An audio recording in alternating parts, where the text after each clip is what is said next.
осы GBC Асан компаниясынан шайды алып іштім.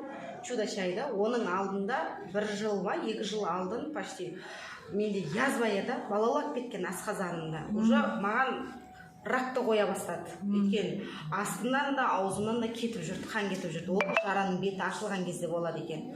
Сөйтіп, мен 20 февральдан бастап іштім. Сәсетім, әрі әпшем айтты, Сапаркүл әпше айтты.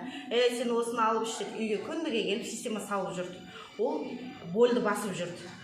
Қоймады, ол сенің асқазаныңды бұл дәрі-дәрмегі нелерге жүгірме деді. Ол бетін емдейді, іш жағын емдемейді деді. Ну ладно, тип қашып ішіп жүрдім. Осы шайды, чудо шайды. 1 апрель күні оның алдына ішпей жатқан кезде, декабрь, январда түскен кезімде уже менде асқазан жарамайды деді сізде. 90% жарамайды уже асқазаныңыз деді.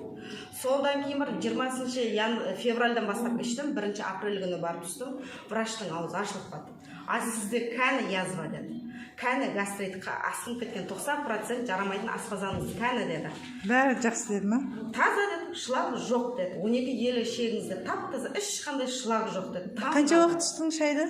Февральдың 20-сынан бастадым, и апрельдің 1-не барып, для себя өзім үшін барып, шлангы жұтып, диагностикаға барып көрдім. Тап-таза врачтың аузы ашылып қалды.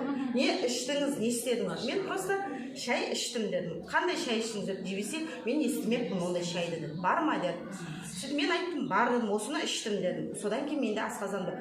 Маған қай врач екен көрсетіңізші деді. Жарамай қалған асқазаныңызды деді. Өзі таң қалды враштан. Таң қалып айтты маған, сізді тап-таза деді. Жақсы істеп тұр деді.